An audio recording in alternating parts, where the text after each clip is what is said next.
Because I was like, when you're like waiting, you're like, oh, it's too early. And then you're just like, okay, let me just busy myself. And you're like, shit. I have an icebreaker question instead of the weather this time. Oh, good. Let's hear it. Favorite biscuit for dunking? Oh, chocolate digestive. Easy. Right. But you can't answer it yet. Yeah. Well, we've got a minute or two before people turn up. It's just gone 11. Either that or how dark do you have your tea? What's the right colour? This is controversial because me and my wife fall out about this all the time because I will. Or how do you make your tea? I regularly dump out the tea that she makes because she puts too much milk in it. Oh, so there you go. It's not a great topic for the house. I drink my tea. It looks like coffee. Really, really strong then. Yeah. Are you like a Yorkshire Gold person? Well, no, we had this conversation before. I didn't bring the tea bags. I had they're called Thompsons. They're like a Belfast company. Because Yorkshire Gold is like Yorkshire's good. Yorkshire's good. Well, I'm doing it wrong now, but it's so much better. So like you're meant to put milk in last, right? Yes. Put it in first. Nope. But better tea. And I live in a very hard water area, and I don't get all the scaly, horrible bits anymore. So I am going rogue with my tea making skills. So if people are just joining, rather than talking about the weather like we always do here in the UK, we've decided to talk about how you make your tea.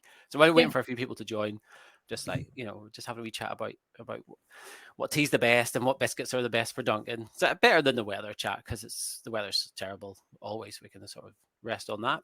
We'll give it another 1 minute and then we'll get kicked off. Yes. And for anyone that isn't from the UK, we just thought we'd bring something stereotypical for you to enjoy instead of the weather.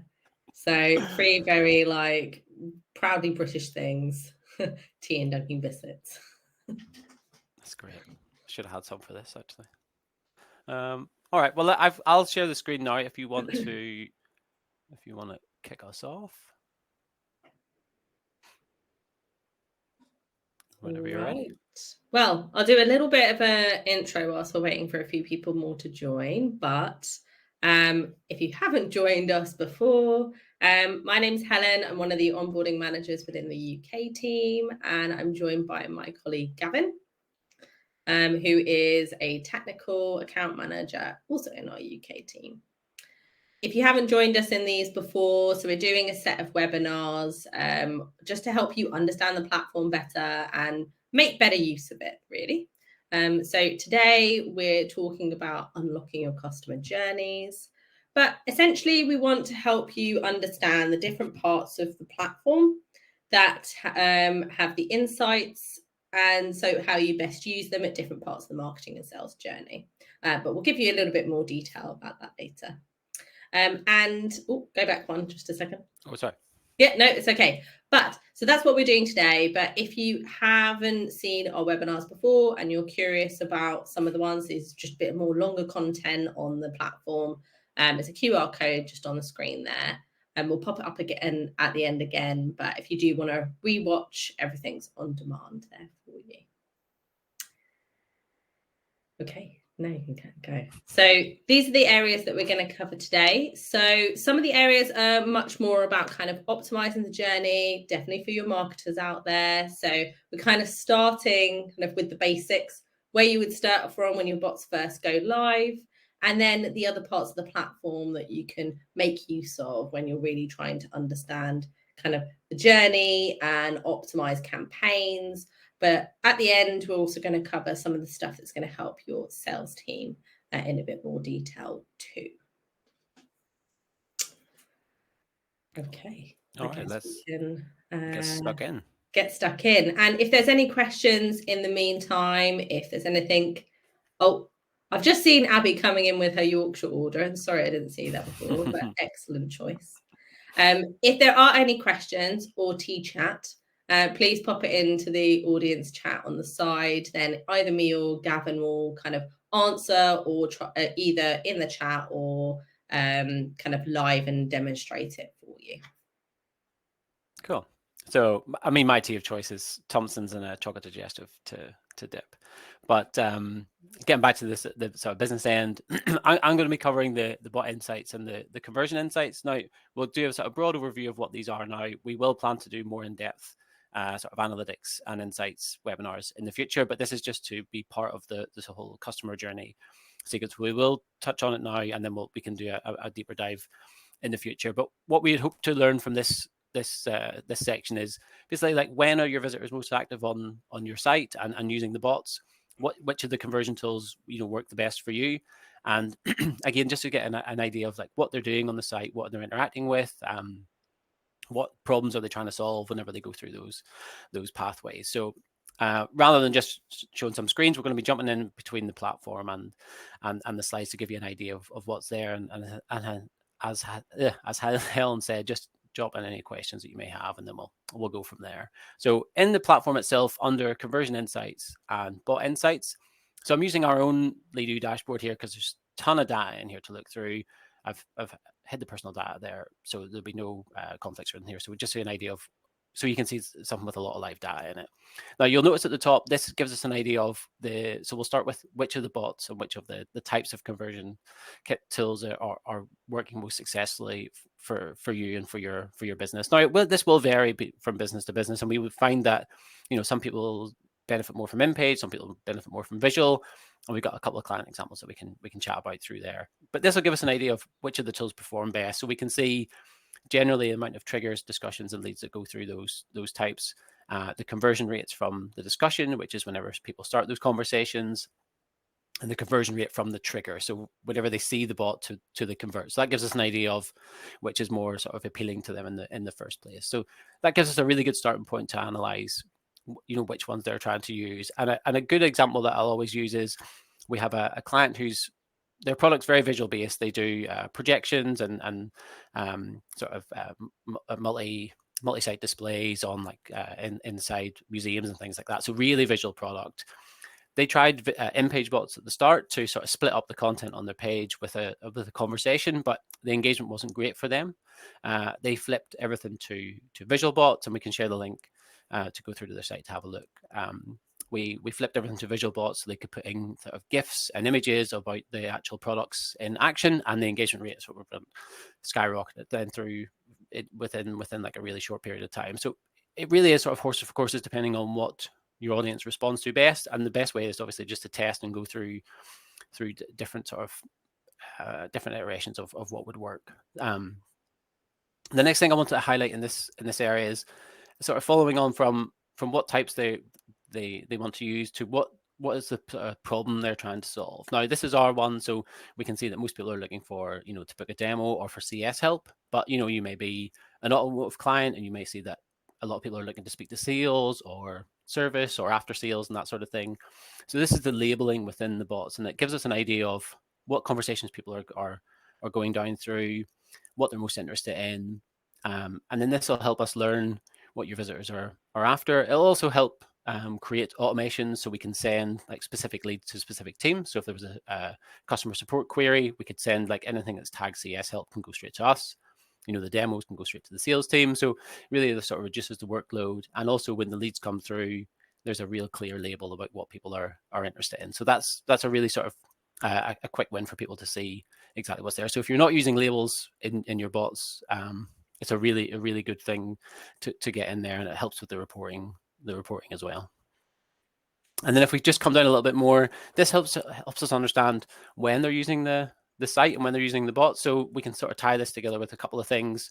So for us, it seems to be a pretty even spread across every day of the week. Now, I have worked with some B2B clients who, we don't see a lot Saturday and Sunday. So it may be that you wouldn't run specific ads then, because it might be a waste of ad spend if your prospects and your customers aren't in sort of like a purchasing mindset at the weekend, that they try and stay away from that. So you'd be able to see clearly, like, how people are interacting with the site on those days of the week. So it would be a good use case for that. And then the other aspect would be times of the day that they're interacting. So again, if you're using live chat, this would give you an idea, would you need agents on between 9 and 5, or would you need to extend it maybe to 7 or 8 o'clock at night, depending on the interaction with the site. So that, again, like, really clear things to learn from this screen. And if you have any questions, obviously let us know. But it's pretty self-explanatory in terms of what people are doing and how they're doing it from here. And then the final one is just a sort of an idea of the trends over a period of time. This is in the last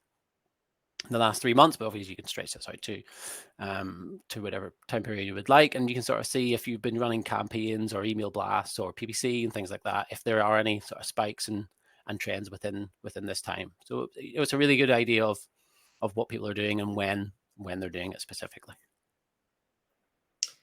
Gavin, I wonder if you could show us what this looks like, I suppose, on an individual bot basis. So this is really good for understanding what's happening kind of across the account, but how about if you wanted to kind of look at one in particular? Yeah, that's a great point. So I suppose this is like the high level. This is all visitors, all bots, what they're doing. If we looked at a specific bot itself, so here's one I brought up. This is our one on our front page. It's our chat bot. So we can see that we've got the optimization and the analytics turned on. So it gives us that sort of traffic light system, so we can see at a glance where the drop off is and where people are progressing through those conversations. And if we zoom right in, we can say, oh, well, 50% of people are actually looking to know more about our products, because the first question we ask is, how can we help you today? So we can see 50% are going through there. And then we're wondering, well, what would they be wanting to use Leadu for? What is the majority of people coming here to? What is the problem they're trying to solve? And so most of them, which we would expect and which we would hope, is that they're coming to solve their lead gen problems. Now, we do have other cases, obviously, with like recruitment and customer support and things like that. But the majority would be through lead gen. And again, you can just click these to follow the path all the way through to notice that drop off. So it gives us an idea of, are your conversations working? Are you asking too many questions? Are people self-serving within the bots? Are they finding that information that they need? And then when it comes to, filling in forms, for example, as we can see over here, have they been given enough information to make a decision at this point? What's the drop off like when we try and you sort of go for the kill at that point to say, are you ready to leave us some lead information? And then from here we can sort of glean, well, 74% drop off is not too bad by the time they've got here, but could we improve that by asking more or less questions? We've gone for a very conversational approach, but you would see if you were asking for too many things, if there's drop off. And so that's a really good way of looking at what people are doing through the bots there. So that's good point, Helen. And that brings us nicely on to the source insights, because that's everything that people are doing. But then how did they get here in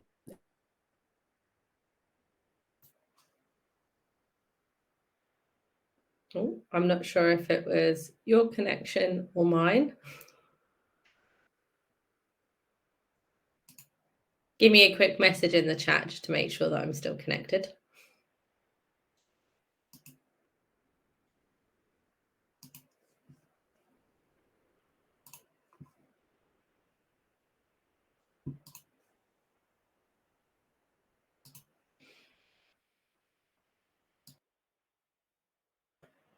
Okay, all right. So it must be Gavin in his shed. So something's happened with his Wi-Fi. So I'll continue here. Let's just see whether I can take over.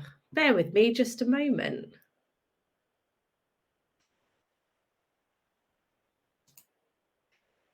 Well, as they say, these things happen.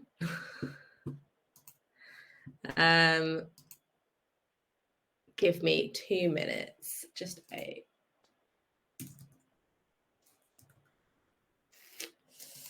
Okay, so I've got to get the platform open in the background.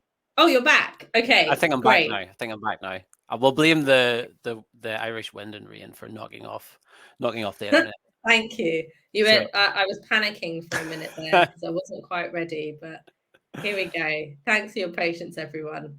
Right, so I'm going to talk you through again quite briefly about Source Insights. We just want to give you a flavor of what this is and what you can actually use this for. So a couple bullet points on the screen there, kind of what it's really about. So marketers, this is what you're going to love. So this is where you want to use for mainly your campaigns and understand what's happening with them. So whether you're someone who really loves data or actually you just kind of get swamped by it, Source Insights is going to kind of help you find the information you need in a really easy plug and play way. So if you switch over into the platform, I won't keep you waiting too long and we'll jump straight into it. So those of you with Leadu Pro subscription will already have access to this. So if you don't and you're an Essentials client, then you will get kind of a mini taster version of this within your dashboard. So you'll get some of this data just in kind of like a bite-sized format. But this is the more detailed information here. So if you scroll down just a little bit. So at the moment, we're looking at all traffic, all pages, where it's coming from. So it's a bit of a glut of information.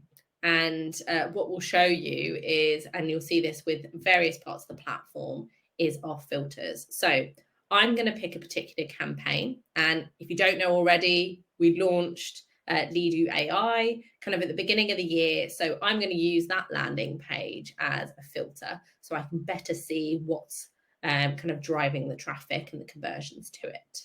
So if you could just add the AI landing page for me. Perfect. Yeah, just extend the period a bit more. So you can see that it's instantly filtered for me. So none of that kind of trying to build dashboards or kind of drilling down data in Google Analytics. I've just filtered it straight away for me.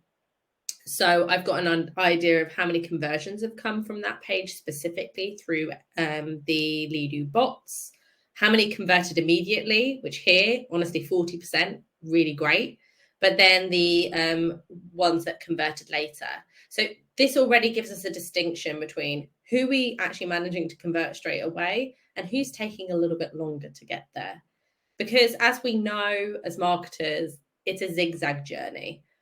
There's multiple touch points that are happening. People are coming on and off the site to engage with us. But it's really hard to know where those all are. Where are those touch points? What content, what activities is actually getting us there? And that's where this kind of very simplified kind of marketing attribution model comes in, that you can see, which is the first, mid, and last touch. So you can see kind of when someone converted the first time they came on the site and then the last time they came on the site. So whether there's been multiple visits. And you'll probably know that from other tools, often you only ever see the last touch. So you only get that kind of small portion of really what's happening. So I guess as a kind of simplified way, we've got first and large. That mid touch in the middle is basically everything else that happens in between. What's that kind of like middle engagement look like? But we've just simplified it into these lists here. So I can see, you know, what's the top source for each point in that journey. But why does this matter? So great, I know, what can I do with it? And so this kind of twofold I see is that it's going to help you place your marketing spend better.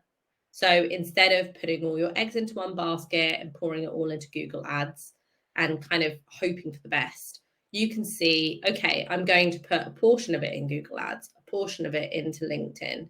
And it just helps you kind of use proper insights to make that decision rather than kind of guessing as you go along. But also helps you with your content. Because you can decide what type of content makes sense to put on those channels based on the point in that person's journey. So just makes life as a marketer a bit easier. If you can scroll down a little bit more. So this is where you can really dig deep into what's happening. So we know the sources, but we want to know how effective our campaign is. So how quickly are people converting, how many days, how many touch points it takes, and page visits. So actually, you know, overall, it looks really good here. We've got 4 page visits and 2 events that happen on site to get us that conversion. But underneath, you can see that those are more extended. So this is what we can take away and optimize. So we go, right, well, we need to shorten this journey. Now we know that it takes this many events and these are what they could be. We can look at how to optimize that from here. So you get that kind of high level, really easy data, and you can start getting more detail later on if you want to. I think that probably covers everything I wanted to go through on Source Insights. I had just one quick point and a bit of a question, I suppose, is Yeah. that we can see all the different sources here, and I suppose it's this is maybe more like a technical side of thing. Like, how important is it to make sure that you're building your UTMs correctly? Because maybe some people aren't familiar with those. Like, if you're building an ad within Google, it'll already generate a great URL for you. But if you were using different channels, like this is all like Google based and LinkedIn ad based and things like that. But I mean, how important is that for the tracking aspect, just to make sure that all the data is in here as properly as it could be? Yeah, I mean, that's a really good question, and it's going to help definitely. So if you're not familiar already, most of you will be. UTM, so it's like a unique URL, so extra information that you can add to a URL when you're running a campaign. As Gavin rightly said, a lot of platforms are already inserting things like the campaign and the medium automatically for you. So you can see on here, AdWords is in there, so it adds that information in. But you might be using like email marketing where it doesn't do that, and it's just going to kind of amalgamate it into MailChimp, for example. If you create your own unique UTMs, you can add extra kind of layers there. So it just makes it easier for you to understand where that conversion, where that traffic's come from. And it's actually really easy. I mean, you can just find builders. I think Google has one themselves where you just stick in the information that you want to appear in the UTM. It generates the link, and you can copy and paste that within your campaign. So it's actually something that probably takes all of 1 minute to do, but it just helps you do all of the tracking. And then, of course, it'll appear here so you can understand it in a bit more detail. Excellent. Yeah, because I suppose without that, you would end up, like you say, with a big pile of MailChimp or Direct, or, it might just be, might categorize it in something else. So good. Okay.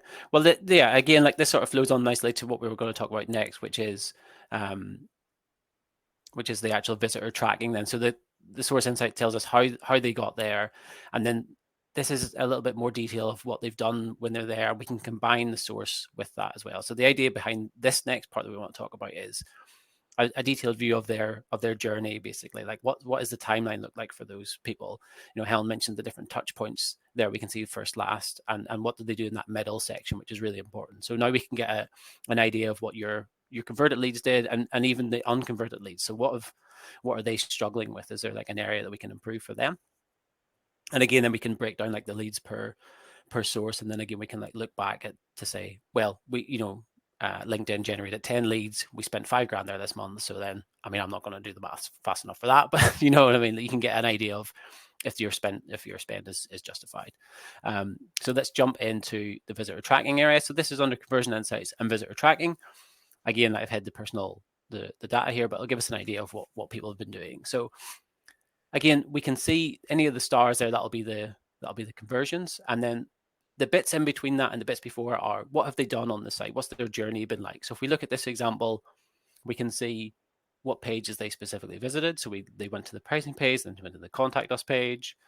Then they went away, maybe had a think, came back. Whenever they came back, what did they do? Oh, they had a chat with the bot, and that pushed them over the line. So that was quite a straightforward one. For ones that maybe a bit longer, we can definitely see those journeys. And again, speaking about that middle point, and going back to the sort of recruitment example I gave earlier about people looking at the About Us page or the case studies page to be nurtured a bit more, to find out a bit more about the business. Like, what are they doing in between? And can we then optimize that journey? Can we put those bits of information in other places on the site? Do they need to be in bots so it's more accessible and more engaging? Do they need to be on those separate pages? Like, do those pages need to have more information, for example? And again, that we can see every step of the way what discussions people took.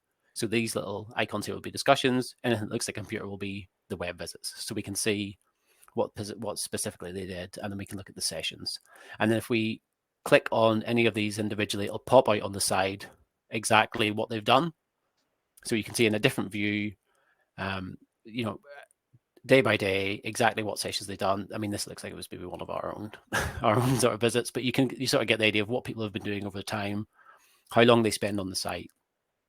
and how long it takes them to convert. And then if we're looking for those ones who haven't quite converted yet, we can toggle this on, and it'll show us anyone who's visited but hasn't converted. And then again, we can focus on, well, why haven't they? Have they been on certain pages to look at information? Like, what have they been? Have they been looking at FAQs? Have they been looking at the About Us? Have they been looking at pricing? Are they struggling to find the information they need? Is it clear enough? And so that's a really good way to sort of understand what people have been doing. And again, all this can be filtered. And if we look at, the AI example, we can see that it's had, 109 visits have been to that page in that time.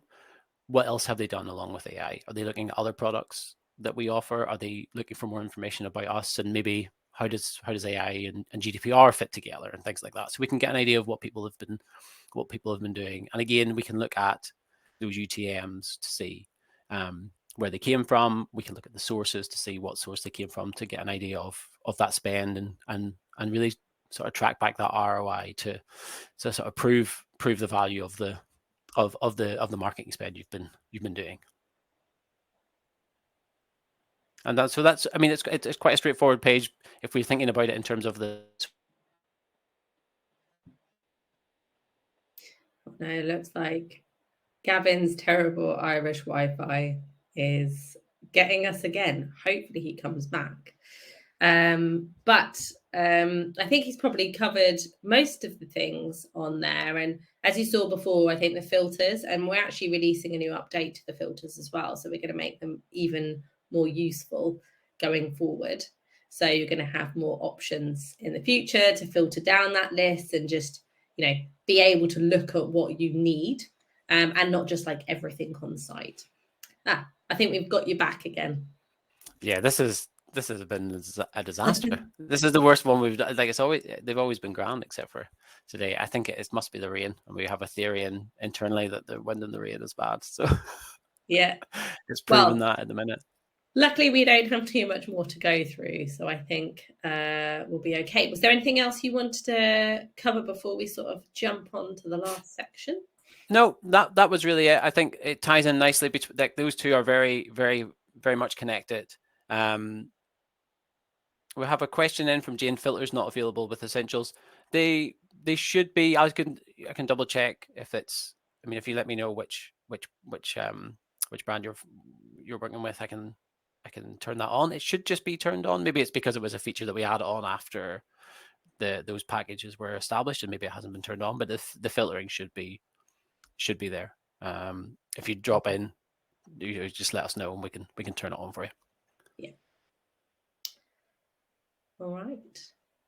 Well, so last sections, kind of a bit of a two-sided thing here. So company ID, well, it's actually three things: company ID, prospector, and sales alert. So whilst these are three separate things, they work together in harmony.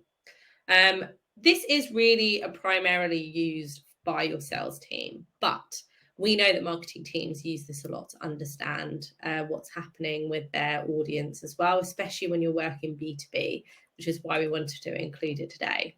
So key things here is understanding what companies are coming onto your website, but also giving you the information you need to be able to kind of do something with that. So whether that is outreach and prospecting, or whether that is understanding whether your targeting is effective or not.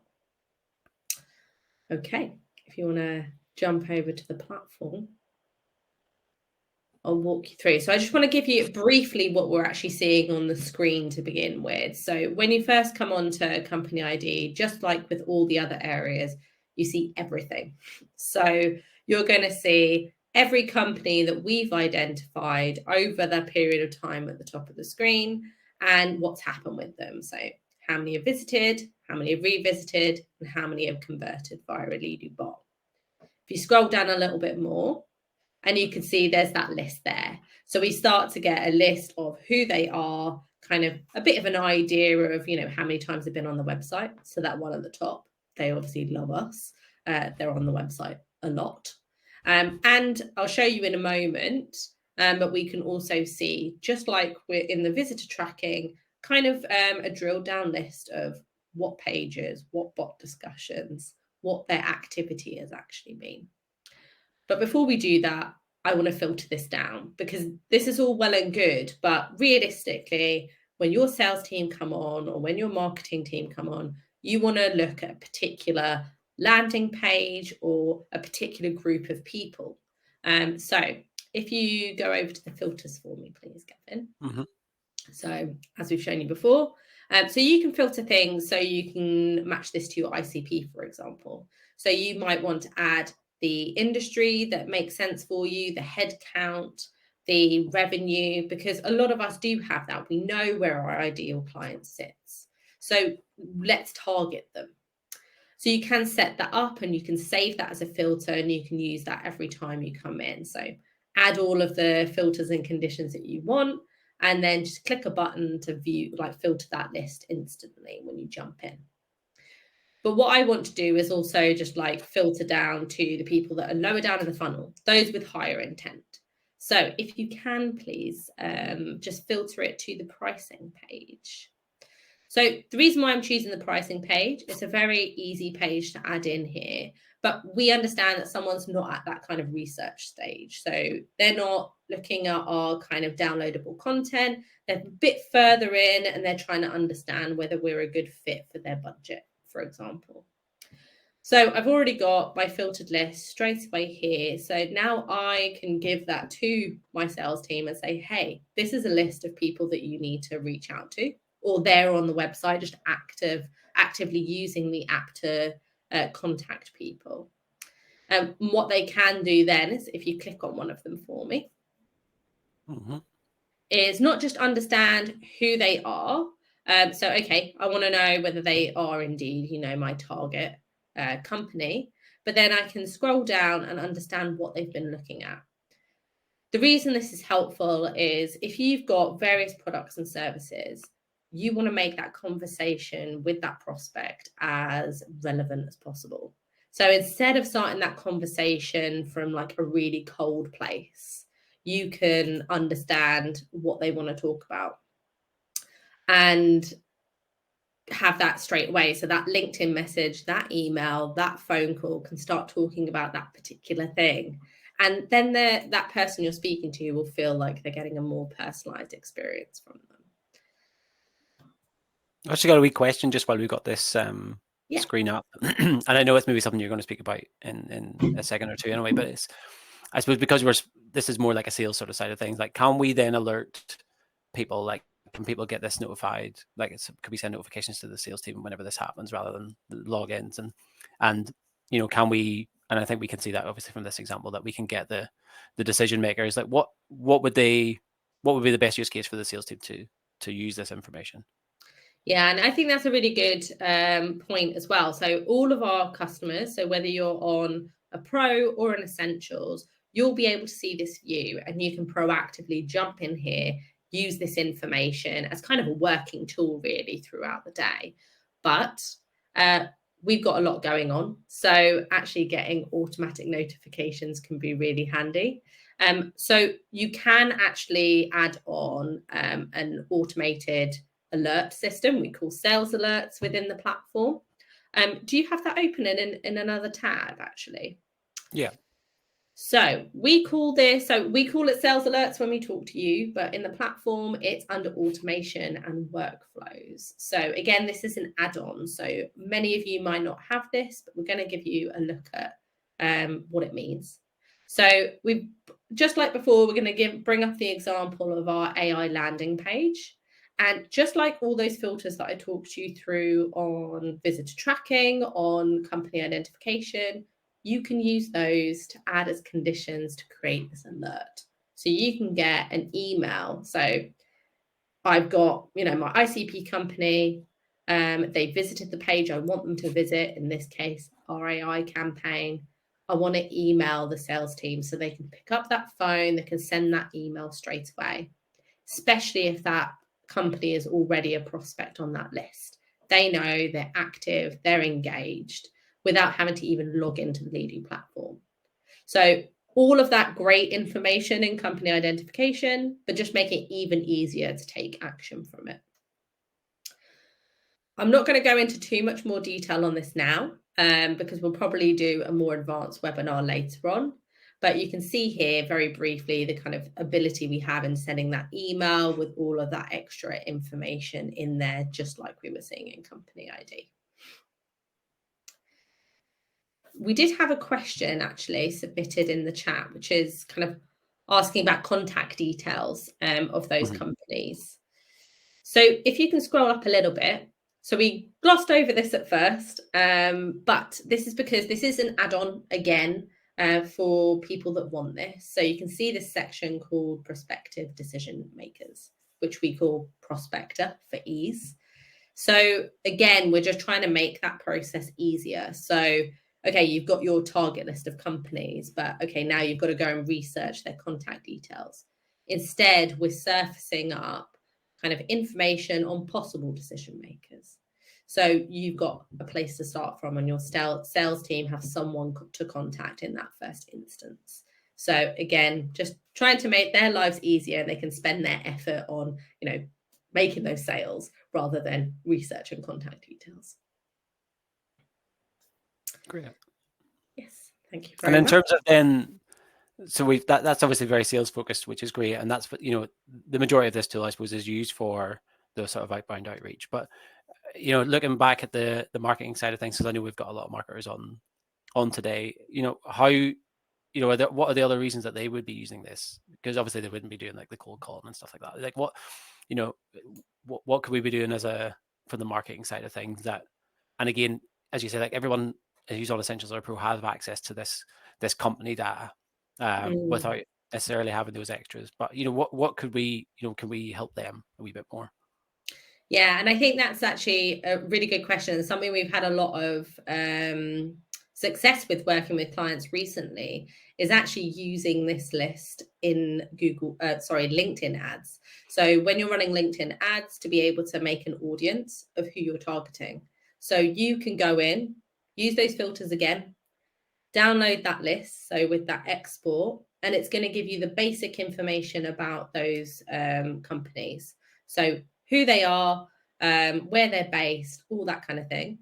And when you're creating your LinkedIn ad, you can upload that as an audience, and your ads are going to target those companies.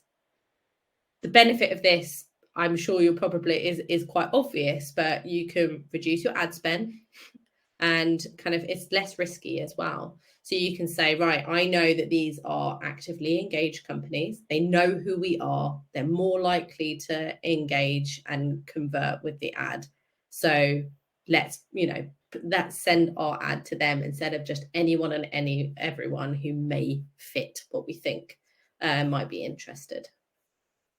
Nice. I think that's a really good use case, because we see a lot of clients who have this area and they maybe don't use it in as many different ways as is possible. I mean, as you outlined from the start, the most obvious one is as a sort of sales tool and chasing down these people who have interest. But there is other ways that we can be leveraging that, and it's included in, I would say, almost all of our clients' packages. There's a few maybe legacy ones that maybe don't have it, but I would say for the most part, almost everyone has this available to them, and they could be using it right now as part of their marketing efforts. So it's great that it's already there for them. Brilliant. Thank you very much. And that's really everything I wanted to cover with company identification. So as we kind of said before, we're kind of giving you the taster, the kind of quick fire version of all the insights in the platform. But if you do want to spend any more time looking at this in detail, you can reach out to us or your account manager. We can go through these sections in a bit more detail with you, do one-to-one training, but we also have some bite-sized videos on our YouTube channel as well. So definitely worth checking out there. So we've got a little bit of time left. If you do have any questions about any of the sections that we covered, or anything that you're still not sure about that you'd like us to show you now, please do pop it in the chat. We'd be happy to answer. We're going to hang on for another couple minutes. So please go ahead, ask away, or just going back to our original question, because Abby's the only one who told us what her tea of choice is. So please let us know. have a feeling Yorkshire is going to be a strong favourite, right? Yeah. I mean, Yorkshire's on my list. Yorkshire with a ginger nut. Not convinced by that. No, I'm still a chocolate digestive man, I'm afraid. Fair enough.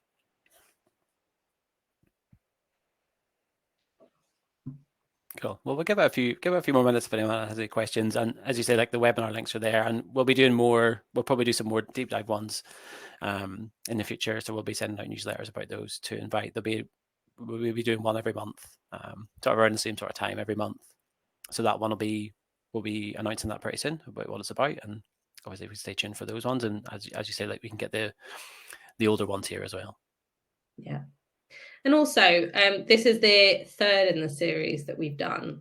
And we'd love to hear any kind of feedback about how you found them or things that you'd like us to cover in the future. So, of course, we're trying to make them as relevant as possible based on what people say they want to know more about. But we'd love to hear from you to see so we can actually get them exactly as you want them and cover the right things. So please do feel free to email us and let us know. Thank you, Debbie. We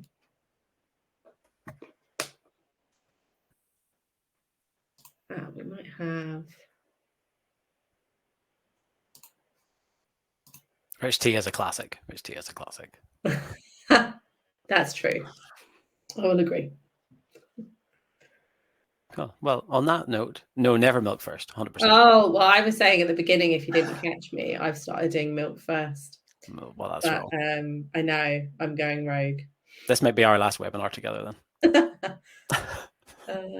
All right, everyone. I think other than tea chat, I think we're finished up. So thank you for joining, and we'll hope to see you in the next one. All the best.